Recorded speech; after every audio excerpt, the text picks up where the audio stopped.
అన్న నమస్తే అన్న. నమస్తే. ఏ ఊరన్నా? మాది ఏటూరు నగరం, కన్యావడం మండలం, ములుగు డిస్టిక్, కన్యావడం మండలం, ఏటూరు విలేజ్. ఓకే, ఏందన్న పరిస్థితి ఎలా ఉంది? కాంగ్రెస్ పరిపాలన ఎలా కాంగ్రెస్ ఉంది? వచ్చింది కానీ ఇప్పటి వరకు చేసింది ఏం లేదు. ఉమ్, అన్నీ ఏదో 6 గ్యారంటీలని అన్ని ప్రజలను మోసం చేయడానికి అన్నీ చెప్పి ఇప్పటి వరకు చేసింది ఏం లేదు. అన్నీ ఇబ్బందులు పెట్టడానికి తప్ప వాళ్ళు చేసేది అయితే ఏం లేదు. బాగా చేసామంటున్నారు, బాగా విజయోత్సవాలు చేసింది ఏం లేదు. జరుపుకుంటున్నారు. అంతా మాటలు చెప్పి ఉమ్, సోషల్ మీడియా తప్ప ఉమ్, చేసేది ఏం లేదు. ఉమ్, అన్ని ఫోటోలు తీస్తే పెట్టుడే తప్ప. ఉమ్, మా డిస్టిక్లో, ములుగు డిస్టిక్లో సీతక్క ఉన్నది. ఉమ్. సోషల్ మీడియా ఫోటోలు వాగులాల అసలు వంకలాల సీతక్క దిగుతుంది ప్రమాణ కానీ స్వీకారం అప్పుడు ఊరకంగా చేసింది పెద్ద మాత్రం ఏముండదు. ఝాన్సీ కనీసం లక్ష్మీబాయి లెక్క లేపారు కదా బాగా. కనీసం ఏ పని కూడా చేయడానికి కూడా చేత కాదు. ఉమ్, పసరా నుంచి ఏటూరు నగరానికి ఒకప్పుడు రోడ్డే లేదు. కేసీఆర్ సార్ వచ్చినాక పసరా నుంచి ఏటూరు నగరానికి రోడ్డు, వాటర్ కానీ, ఉమ్, కనీసం మంచి మంచి రైతులకు రేట్లు కానీ, ఉమ్, పండించిన పంటల వరకు రేట్లు కానీ అన్ని విధాలుగా బాగుండేది. ఉమ్, మా ఏరియాకి అయితే అసలు చాలా 24 అవర్స్ కరెంట్ అయితే అసలు అదొక అదృష్టం. ఉమ్, చాలా చాలా బాగా చేసాడు.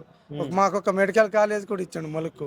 ఉమ్, కానీ సీతక్క వచ్చి అన్ని సోషల్ మీడియాలో తీసుడే తప్ప చేసేది ఏమి ఉండదు. ఉమ్, అన్ని వారంటీలు అంటారు, గ్యారంటీ అంటారు, ఇది ఇస్తాం అది ఇస్తామని ఇప్పటివరకు ఏది కూడా చేసింది లేదు. రుణమాఫీ అన్నారు, అది మధ్యలో పోయింది. ఉమ్, గ్యారంటీ లారీలు గ్యాస్ ఫ్రీ, అన్ని ఫ్రీ అన్నారు, అవి మధ్యలో పోయినాయి. ఉమ్. ఇలాంటి అన్ని అంతా వేస్ట్ పనులు చేసుకుంటున్నాడు తప్ప తెలంగాణను అప్పుల పాలు చేసుడే తప్ప. ఈ అప్పులన్నీ కేసీఆర్ చేశాడు అంటున్నాడు కదా మరి. అవన్నీ అబద్ధాలు. ఉమ్, ఒక ఒక 1 ఇయర్లోనే 13,67,00,000 ఎంతో చేసిండు ఇప్పుడే. ఉమ్, ఉమ్, ఒక 1 ఇయర్కే ఇంత చేస్తే ఇంకా ఇంకా 5 ఇయర్స్, ఇంకా 4 ఇయర్స్ ఉన్నది, ఇంకెంత చేస్తాడు. ఉమ్, ఇప్పుడు మిగతా ఇంకా తెలంగాణ ప్రజలు బతకడానికి కూడా అవకాశం లేకుండా 10 ఇయర్స్ వెనక పోవడానికి ఇది చేస్తున్నారు ఇది కాంగ్రెస్ పార్టీ వాళ్ళు. ఇది కరెక్ట్ కాదు. కేసీఆర్ సార్ ఉన్నన్ని రోజులు చాలా మనిషికి ఎన్ని అవసరం అన్నీ ఉన్నటువంటి ఏమేమి అవసరం ఉన్న అన్ని పథకాలు తీసుకొచ్చాడు. ఉమ్. ఈరోజు కనీసం చెప్పిన 6 గ్యారంటీలకే గ్యారంటీ లేదు. ఉమ్. ఇలాంటి పనులు చేసుకుంటూ ఉండడం ఇది కరెక్ట్ కాదు. మరి అరెస్టుల సంగతి ఏంది? అసలు చాలా రాష్ట్రంలో చాలా అరెస్టులు జరుగుతున్నాయి కదా. అరెస్ట్ చేయడానికి ఒకవైపు రైతుల అరెస్టులు, అల్లు అర్జున్ అరెస్టులు, తర్వాత కేటీఆర్ గారు అరెస్ట్ అంటున్నారు. ఎవరు మాట్లాడితే వాళ్ళని అరెస్ట్ చేయడానికి ఉంటే అది అంత కరెక్ట్ కాదు. వాళ్ళు దమ్ముంటే చేయమను, మళ్ళీ ఎలక్షన్ పెట్టమను, ఖచ్చితంగా మళ్ళీ కేసీఆర్ సారే వస్తాడు.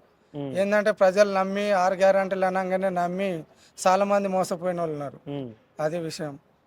చాలా చాలా ఈ కాంగ్రెస్ అయితే బాగాలేదు.